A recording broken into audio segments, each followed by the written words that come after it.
사랑하는 자여, 내 영혼이 잘됨같이 내가 범사에 잘되고 강건하기를 내가 간구하노라. 신년에 인사로 한다면 여러분들 세배 하셨어요? 요즘은 코로나 때문에 가까운 친지라도 방문하는 것이나 이런 인사하는 것들도 어렵죠. 심지어는 이웃들 간에도 인사하기가 참 본의 아니게 꺼려질 수 있는 그런 시대를 맞이하였습니다. 하지만 그렇게 어렵고 힘든 가운데서도 여러분 2020년은 갔어요, 안 갔어요? 갔고 또 2021년이 도래했죠. 자, 틀림없이 어떠한 상황 가운데에서라도 갈 것은 가고 올 것은 온다는 것을 우리가 매년, 그쵸? 매달, 매일, 매 순간, 매 분분 초초, 지금 이 순간도 마찬가지겠죠. 자, 우리가 보통 인사할 때는 위에서 어르신들이, 결혼할 때는 주례사가 기원을 해주죠. 축복을 해주죠. 그럴 때 여러분들이 듣는 여러 가지 많은 그런 복의 얘기들이 많을 겁니다. 새해 복 많이 받으세요 라고 하잖아요. 그러니까 너도나도 복 있는 인사한다는 건 참으로 의미 있는 것 같습니다. 그러나 천국 카페에서는 자, 성경을 통해서 하나님이 우리에게 부어주시는 복이 무엇일까? 그 내용은 무엇인가? 그쵸? 그러면 부모들 입장에서는 모든 거를 다 준비해 놓은 상태에서 자식들을 맞이하는 거 맞죠? 보통의 경우 이 땅에서는 그러지 못하는 상황들도 물론 존재합니다. 그러나 삶의 여건이 어떻든지 간에 여러분들, 우리에게는 한 아버지가 계십니다. 하늘에 계신 아버지, 살아계신 바로 그분이 존재하고 계십니다. 그분은 영세 전부터, 만세 전부터 모든 것을 다 준비해 놓으셨어요. 복에 대한 것도 준비해 놨겠죠. 그리고 이미 복에 대한 모든 말씀을 선포했을까요, 안 했을까요? 했어요. 그러면 그 복이 무엇인지를 정말로 보물찾기 하듯이 하나님 아는 것을 찾는다면 왜 만나지를 못할까요? 세간에 하늘은 스스로 돕는 자를 돕는다는 말이 있잖아. 그래서 열심히 노력해야 된다, 투쟁해야 된다, 그치? 그런데 이 성경에 있는, 이 안에 있는 하나님의 말씀, 이 안에 거하시는 하나님 우주 만물에 어디나 계시지만 특히 말씀이 하나님이라 했으니 모든 것을 말씀 가운데 담아 놓으시지 않겠냐 이 말이에요. 그러면 이 안에는 모든 하늘의 신비한 것들이 담겨져 있어요, 안 담겨져 있어요? 담겨져 있는 비서이란 말이에요. 비서. 하긴 뭐 또 비서라고 하니까 누구나 볼 수는 있으나 누구나 깨닫는 것은 아닐 수가 있어요. 왜냐하면 보물이 감추어져 있기 때문에 그렇습니다. 그래서 주의 말씀을 열무로 우둔한 자에게 빛이요 깨닫게 하심이라 했거든요. 네, 말씀을 여는 거예요. 말씀을. 성경을 연다는 것도 여는 거지만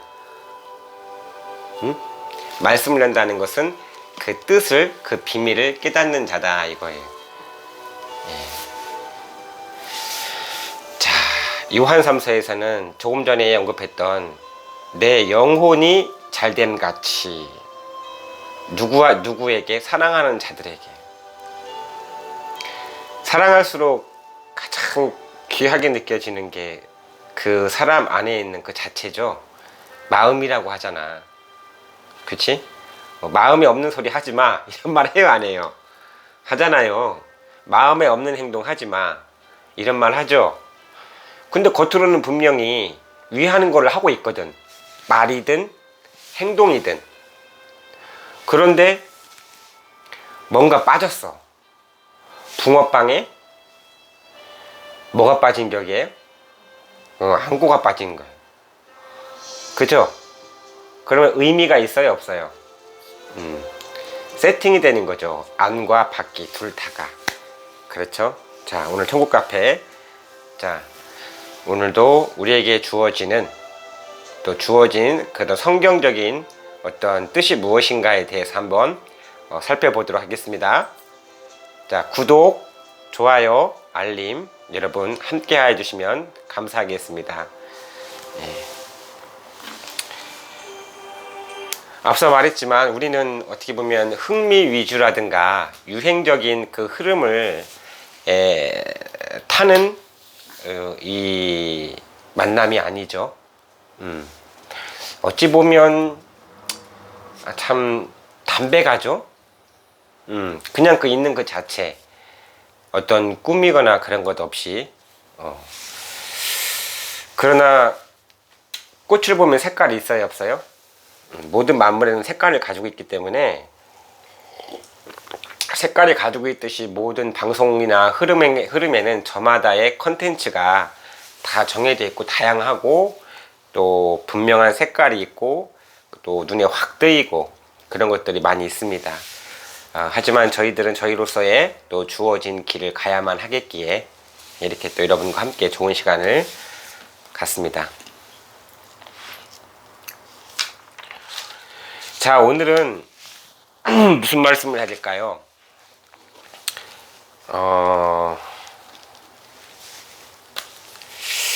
성경적 흐름 가운데는 그 하나님의 택하시는 그 법칙이라는 것이 있어요. 근데 그걸 보면은 그 역사는 힘의 논리가 아니라 중심의 원리를 가지고 있다, 이렇게 볼 수 있습니다. 무슨 말이냐? 약육강식이 강한 자는 땅을 차지할 것이요 라고 한 게 아니라 성경에는 온유한 자는 복이 있나니 저희가 땅을 기업으로 받을 것이요 혹은 하나님의 도를 받을 것이요 라고 되어 있습니다.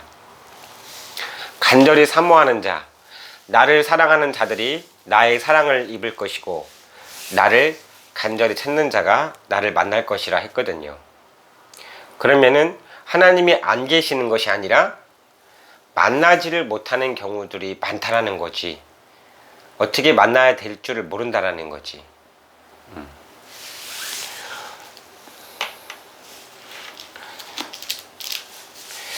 이 모든 우주 역사 가운데 지구가 있고요. 생명의 원리가 아마 과학적 논쟁 많을 거려. 여러분 상식선에서. 그리고 이 지구 가운데에는 각 나라가 있겠죠. 그 나라 가운데 쉽게 말하면 이제 이스라엘. 이스라엘이라는 말은 지금으로서는 대표 명사예요.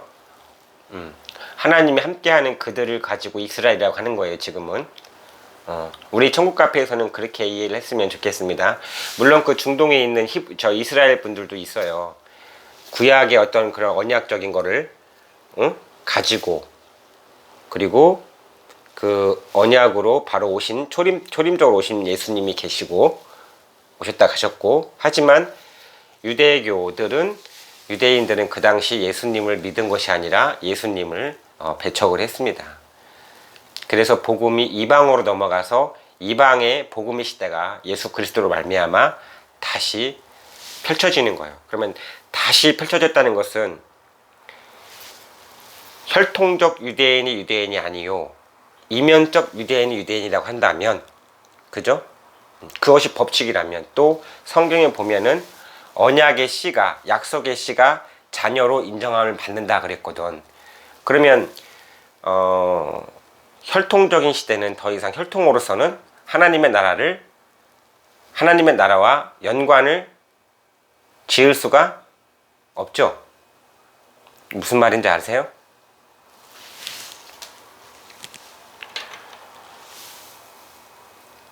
예수님이 오셨을 때는 아브라함과 다윗의 계열, 혈통적인 유대교적인 그런 흐름을 타고 쭉 왔단 말이에요. 그러나 예수님이 태어난 거를 보면은 마리아와 정혼한 사람이 요셉이었는데, 그리고 요셉과 정혼을 했단 말이죠. 그러면 정혼을 했으면은 결혼이 아니거든. 물론 예비 신랑, 예비 아내죠. 또 아내라고도 볼 수가 있겠지. 신랑이라고도 볼 수 있지만 합방은 안 한단 말이에요. 1년이라는 기간을 둔다고. 응? 그 가운데 임신한 것이 나타나거나 부정행위, 율법적인 그 기간을 딱 자로 재가지고 그 저울에 정확하게 맞지 아니하면은 돌로 쳐 죽이는 역사가 있었다 이 말이에요. 그러한 시대 가운데에 처녀를 통해서 정혼자, 요셉의 정혼자 마리아지, 마리아를 통해서 예수님이 나셨거든요. 그러니까 내부적인 갈등이 많았겠지. 마리아는 마리아로서, 혹은 더 기가 막힌 사실은 요셉은 요셉으로서. 그런데 하나님께서 선지자로 하신 말씀을 이루게 하기 위해서, 무슨 말씀? 처녀가 잉태하여 아들을 낳을 것이니 그 이름을 임마누엘이라 하라. 그래서 임마누엘이란 말은 하나님이 우리와 함께 계시다, 혹은 우리와 함께 하시는 하나님이라는 얘기거든요. 어쨌든 간에 함께 하시기 위해서라면 눈에 보이지 않게 역사하는 건 당연하겠지만, 이 땅 가운데 인간으로 필연적으로 태어나야만 하는 이유가 있기 때문에, 이유가 있다면 인간의 모습으로 태어나야 되는데, 여러분들 콩 심은 데 콩나고 팥 심은 데 팥나는 거 아니겠냐고. 그러면 누군가를 통해서 태어나야 되지. 그러니까 하나님과 또 마리아와 또 요셉의 이 셋이 이 관계에서 합의가 된 거예요. 먼저 가브리엘을 통해서 마리아에게 나타나서 마리아 은혜를 받은 자여 평안할지어다 그랬거든. 그렇게 인사하며 나타났거든. 그럴 때 이 인사가 어찌민가 해서 두려웠겠지. 그 두려워하지 말라. 지극히 높으신 이의 그 영이, 성령이 너에게 거하신다. 네가 아들을 낳을 것이다. 그러니까 마리아 아무리 신앙 좋은, 아무리 유대교의 탄탄한 기반의 바탕으로 모세 율법을 철저하게 지키고 했다 하더라도 이해가 안 가진 한 가지의 사실이 있었어. 나는 사내를 알지 못하는데 그런 일이 가능합니까? 그랬어. 그러니까 지극히 높으신 이의 영이 너를 덮으시느니 그러므로 나실 바 그 아들은 지극히 높으신 이의 아들이라 하리라 그랬어. 그러니까 그 말씀대로 내게 이루어지다 하고 받아들였거든. 그러니까 이제 잉태를 했잖아요. 잉태를 하니까 지금 문제는 누구야? 이제 누가 문제예요? 정혼자 요셉이잖아. 요셉이가 마리아가 잉태된 거를 알고 있었습니다. 알게 됐어요. 그래가지고 근데 요셉은 드러내면은 죽는 거지, 마리아가. 그러니까 사랑은 하잖아요. 언약의 사람이잖아. 그러니까 드러내지 않고 가만히 끊고 가려고 그랬었어. 그런데 그때 천사를 통해서 꿈에 해명을 해주지. 네 아내, 분명히 얘기했어. 네 아내 마리아, 너 아내 마리아 데려오기를 무서워 말라. 왜? 저에게 잉태된 것은 사람의 씨로 된 것이 아니요 저에게 잉태된 것은 성령으로 된 것이니 이랬어요. 그러면서 아들을 낳을 것이니 이름을 예수라 하라 하고 요셉한테 가르쳐 준 거란 말이에요. 이해했죠? 근데 이 성령 잉태론에 대해서 또 여러 가지의 액면 그대로를 또 받아들이지 않고, 또 마리아가 생각한 것처럼 누구나 생각할 수 있는 것 가지고 또 따져드는 사람들도 없지 않아 있을 겁니다. 시간은 없어요. 따지는 동안에 역사는 흐르게 되어 있기 마련이야. 괜히 24시간 주어졌는데.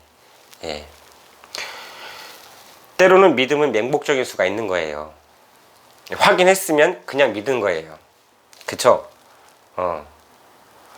그 언제부턴가, 물론 이제 뜻 모르는 믿음은 우상 믿는 것도 믿는 거고 다른 신 믿는 것도 믿는 거니까 제대로 확인을 안 하고 믿는 것도 있으니까, 진짜와 가짜 중에서 그 가짜를 믿으면 안 되는 거니까, 그런 의미에서 두드리는 건 있을지는 몰라도 하나님에 대해서는 이미 검증이 되어 있는 것이고, 거기에 대해서는 이제 우리가 더 이상 추호의 의심 없이 말씀이 쓰는 그대로 아멘하며 따라가면 참 좋겠는데, 이론이 발달한 오늘날의 시대이다 보니까 참으로 자기 생각을 많이 집어넣는다 이거지. 그런 게 있다는 겁니다. 하지만 결과적으로 뜻은 이루어졌어요. 이루어졌는데 결과적으로 예수님이 태어나는 것이 천국이 호락호락하게 이루어지던가요? 우리가 경험해봐도 좋은 것이 합의를 될 때까지 많은 일들을 겪죠. 인간사에서도 호락호락하지가 않지. 정해져 있는 건데, 너와 내가 정해져 있는 건데도 불구하고, 이것은 당연한 건데, 에도 불구하고 많은 어떤 그런 삶에 보면 장벽들이 있고 장애물들이 있다 이거죠. 그런 것들을 한 가지 한 가지 다 상대하려고 하면은 합니까 못 합니까? 못 해요. 그거를 뛰어넘어야 된다 이 말이에요. 무엇을 우리는 기억해야 되니? 하나만 기억하면 된다 이거예요. 이기는 방법이 집중이라고 하잖아요. 하나에만 집중하면 되는 거 아니겠어요? 그것이 뭐예요? 언약이지. 언약. 약속. 누구와의 약속이에요? 하나님과의 약속.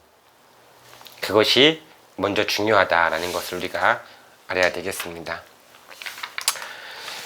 네, 성경을 통해서 한번 쭉 오늘의 흐름을 한번 살펴보도록 할까요? 자, 먼저는 이사야를 보면 찾기 힘들 텐데 찾을 수 있겠어요?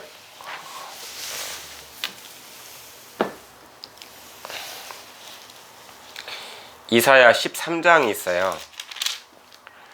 그리고 이사야 13장 12절과 이사야 14장 24절을 통해서 또 한번 쭉 살펴보도록 하겠습니다.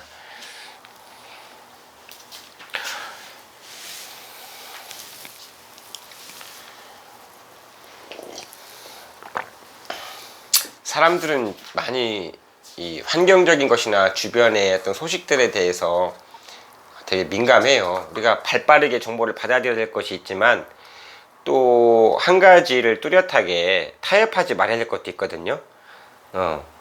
타협성이 있는 것과 합의를 해야 되는 것과 또한 타협이 없는 것이 있다 이거예요. 근데 많은 부분들이 지금 타협하지 말아야 할 부분들까지 타협하는 시대로 가고 있는 것이 참으로 좀 가슴 아프지만 그렇게 배도의 역사를 말하는 겁니다. 타협이라는 말은 성경적으로 봤을 때 배도의 역사가 우후죽순처럼 분명히 일어나지만 그럴수록 희망이 있는 것은 뭐냐면 배도라는 말이 성경에 나와 있죠. 한다고 그랬죠. 성경에. 그러면은 배도라는 역사가 있고 그 짐승의 세력들이 여러 가지의 개판을 칠 때, 짐승의 판을 칠 때, 그럼 암울하잖아요. 암울하지. 그러면은 암울하면 희망이 없어야 되는 것이냐? 그럼에도 불구하고 더 희망이 있는 것은 뭐냐면 그것을 예언한 하나님의 말씀 가운데에는 하나님 나라가 이루어지는 더 큰 세상이 이루어지는 것에 대한 그거를 언약으로 우리 가운데 말씀으로 주셨기 때문에 우리가 그런 것들을 넉넉히 이기는 것은 그거 한 가지 한 가지를 꼬치꼬치 따져드는 것보다는 언약을 분명히 붙잡고 그 길에 그 중심에 바로 서 있는 것, 이것이 뭔가 중요하다는 거죠. 자, 이사야 13장에 보면은 참으로 성경은 토시 하나라도 버릴 것이 하나도 없어서 참으로 이 말씀을 대할 때마다 어떨 때는 가슴이 벌렁벌렁해요. 그냥 무심코 읽으면 무심코 지나가는 것들인데 또 한 가지 한 가지에 대한 의미를 또 뭔가를 하나하나 확인되어지는 순간은 막 심장이 뛰고 이런 경우들도 좀 있습니다. 예. 자, 보겠습니다. 자, 13장 3절에 보면은 이게 어떻게 이어질려나 저도 잘 모르겠지만 내가 나의 거룩히 구별한 자에게 명하고 어떤 자에게? 거룩히 구별했다고 그랬죠? 구별한 자가 나오는 거죠? 구별된 자가 나오는 거죠. 구별된 자. 성경에서는. 자, 그리고 나의 위엄을 기뻐하는 용사들을 불러 나의 노를 풀게 하였느니라 이렇게 되어 있습니다. 그럼 노를 풀게 했다는 것은 심판의 때죠. 산에서 무리의 소리가 남이어 많은 백성의 소리 같으니 곧 열국 민족이 함께 모여 떠드는 소리라 이렇게든요. 또 만군의 여호와께서 싸움을 위하여 군대를 검열하심이로다. 이렇게 되어 있습니다. 그러면서 무리가 먼 나라에서 하늘가에서 왔으며 곧 여호와와 그 진노의 병기라 온 땅을 멸하려 함이로다. 이렇게 되어 있습니다. 예. 그 이렇게 보면은 먼 나라에서 하늘가에서 왔다고 그랬죠. 5절에 보면 이거를 볼 때 우리가 뭘 알 수가 있냐면 자, 심판의 때는 초림적 상황이 아니죠. 초림은 대속물로 와주신 거고 쉽지 않죠. 아마 예수님에 대해서 제대로 100% 이해하는 사람은 저는 없을 거라고 봐요. 왜냐면 자기 외에는 자기가 모르니까 그냥 뭐 건너머서 이것이 예수님 말씀이고 뜻이라고 못 박는 것보다는 잘못 못 박으면 예수님을 못 박는 거죠. 애매한 의인을 못 박는 거지. 그런 게 보다는 그 은사 가운데 각 사람에게 은사를 주셨다 했기 때문에 그냥 부르심 그대로 가는 것이 맞는 것 같아요. 그러다 보면 그런 순리를 따르다 보면은 그 마지막에 하나님께서 다시 택하시는 역사 가운데에서도 자연스러운 흐름에 가운데 인도하면 되지 않을까. 정말 심령이 가난한 자는 복이 있나니 천국이 저희 것이라 했기 때문에 정말 자기를 비우는 거. 자, 천국이 저희 것이라고 하려면은 천국이 내 것이 되려면 비움이래요, 아니래요? 비움이래. 새 시대에 새롭게 시작하고 싶으면은 신년 계획을 많이 세우잖아. 더 하잖아. 근데 빼는 건 없잖아요. 그죠? 근데 잘 생각을 해봐.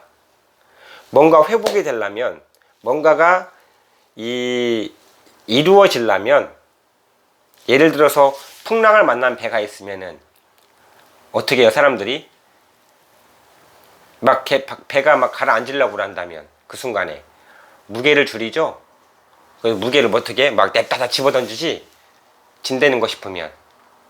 그게 사는 거죠. 그런 것처럼, 또 우리가 정말 신년 계획이라는 것이 여러 가지 나는 이번에는 이거 이렇게 이루어야지라고 하지만 나에게서 내가 뺄 것을 이거 빼야 되겠다라고 하는 사람 없잖아.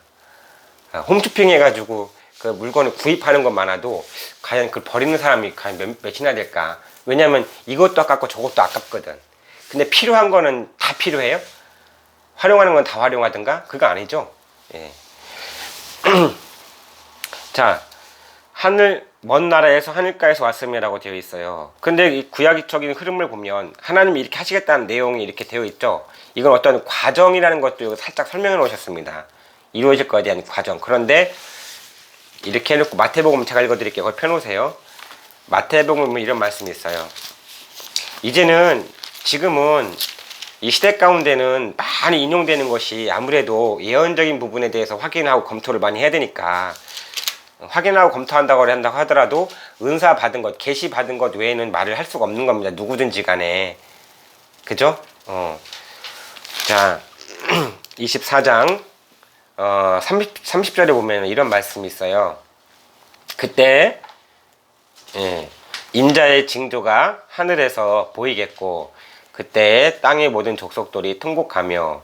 그러면 인자의 징조가 하늘에서 보이겠고 그러면 하늘의 차원이 있는 것이고, 그죠? 또한 땅의 족속들이 통곡한다고 했을 때 땅의 차원이 분명히 나누어지는 거죠. 천지 간의 차이는 분명하게 어느 시대 가운데 어떠한 순간이라도 있는 거예요. 안 그렇습니까? 그죠? 어떤 순간 있는 거예요. 올림픽 경기라고 한다 하더라도 여기 땅에서 100m 달리기를 하면은 어떻게 금메달, 은메달, 동메달 나눠지잖아요. 그쵸? 꼴찌까지 오잖아요. 이렇게 다 하잖아요. 그런 것처럼 이 마지막 때에도 분명코 천지의 차이가 나듯이 그렇게 어떠한 하늘의 존재와 땅의 존재는 있을 것인데 이 하늘의 존재들이 마지막 때 감추어진 재림적인 그 비밀이라 이렇게 볼 수가 있다는 겁니다. 그냥 가볍게 넘어갈게요. 자, 중요한 건 통곡하며. 그럼 통곡한대요, 안 한대요? 땅의 족속들은 통곡한대. 그러면 저를 보세요. 어떤 현상이길래 땅의 족속들이 통곡한다고 할까? 굳이 그거 오면 오는가 보다 이러면 되잖아. 어차피 안 믿는 거. 그죠? 안 믿으면 그만 아니야? 근데요, 땅에서는 계시록에 보니까 땅에 짐승이 나온다고 그랬어요. 그가 멸망으로 갈 자라 이렇게 했거든요. 그럼 멸망자가 나타나는 것이고, 멸망자가 출현합니다. 그러나 하늘에서 인자의 징조가 하늘에서 보이겠고 했기 때문에, 그럼 하늘의 차원에 하늘로부터 임하는 그러한 또 나타나는 재림적인 그 뜻이 또 있는 거죠. 상황이 존재하는 겁니다. 분명코. 그래서 이 땅에 다 똑같이 밥 먹고 걸어다니며 살고 있지만 하늘에 속한 자가 있고 땅에 속한 자가 있다는 걸 알아야 되는 거죠. 그러면서 그들이 인자가 구름을 타고 능력과 큰 영광으로 오는 것을 보리라 이렇게 되어 있습니다.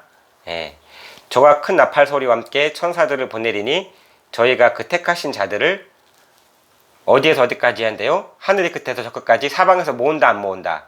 자, 모은다고 그랬죠? 자, 그럼 이 가운데 이 모으는 이들 혹은 인자의 징조, 하늘에서 보여진 인자의 징조가 있을 때에 함께 모아지는 자들은 새로운 역사라는 걸 우리가 알 수가 있죠.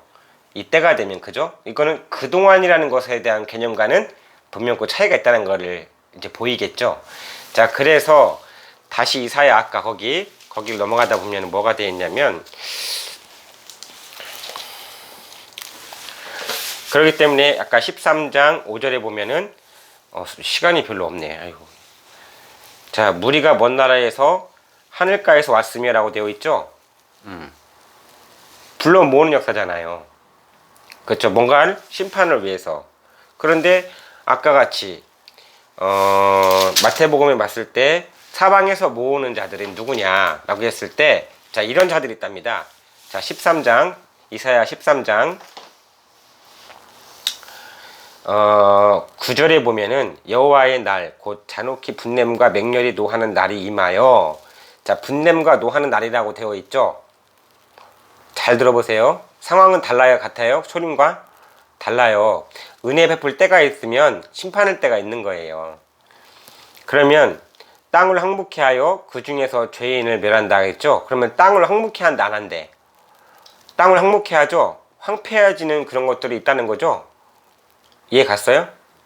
하늘도 무심하시지가 아니라 하나님이 이미 모든 계획과 흐름을, 이 하늘의 기류, 성경적인 기류를 알아야 된다는 거예요. 그래야 오해 없이 어떤 상황이 딱 닥쳤을 때는 이건 이 뜻이구나, 이러한 뜻이구나 라는 걸 우리가 영적으로 빨리 지각을 해서, 영적인 지각으로 지각을 해서 우리가 그 뜻을 분별하여서 안전지대에 있어야 되겠죠. 이해 갔어요? 자, 그때 하늘의 별들과 별떨기가 그 빛을 내지 아니하며 해가 돋아도 어두우며 달이 그 빛을 비추지 아니할 것이로다 라고 되어 있죠. 자, 이것이 어디랑 비슷해요? 조금 전에 읽었던 마태복음 24장의 말씀과, 그죠? 그죠? 자, 마태복음 24장에는 뭐라고 되어 있냐면, 그거 그냥 두세요. 그날 환란 후에 즉시 해가 어두워지며, 29절에 보면 즉시 해가 어두워지며, 환란 후라고 했습니다. 환란 후에 그 어떤 환란이라는 것이 있는 거예요. 자, 환란 후에 즉시 해가 어두워지며 달이 빛을 내지 아니하며 별들이 하늘에서 떨어지며 하늘의 권능들이 흔들리리라 라고 되어 있죠. 그때의 인자의 징조라고 그랬죠. 그때의 인자의 징조 맞아요? 그러면 해가 어두워지고 달이 빛을 내지 아니하고 별들이 떨어지는 것은 어둠이란 얘기죠. 보라, 어둠이 땅을 덮을 것이요 캄캄함이 만민을 가리려니와 오직 여호와께서 내 위에 임하실 것이요. 인자의 징조가 하늘에서 있겠고. 이해했죠? 이런 개념들 알고 있어야 상황적인 거에 대한 상황 논리에 빠지지 않고 믿음의 반열에 바로 설 수 있는 그러한 좋은 예가 될 수 있다 이렇게 볼 수가 있겠습니다. 그러니 마찬가지로 이사야 13장 10절에 보니까 하늘의 별들과 별떨기가 그 빛을 내지 아니하며 해가 돋아도 어두우며 달이 그 빛을 비추지 아니할 것이로다 라고 되어 있는 거죠. 자, 내가 세상의 악과 악인의 죄를 벌하며 교만한 자의 오만을 끊으며 강포한 자의 거만을 낮출 것이며 라고 되어 있죠. 그쵸? 그러면은 누가 오만한 자고 누가 거만한 자인지 모르잖아요. 그러니까 이들이 먼저 판을 칠 때가 있다 없다. 판세가 있어요. 판세가 한 판이 있다고. 응? 그 판을 멍석을 깔아준다 이 말이요. 이해 갔죠? 그게 앞으로 도래하는 멸망자의 사건이 한 판 있다 이거예요. 이해 갔어요? 근데 하나님은 결코 침묵하는 듯하고 또 해도 침묵을 하는 것이 아니라 이미 말을 해놨다 이거예요. 그리고 보시는 거예요. 그리고 이미 사랑하는 자들을 불러 모으겠다 이 말입니다.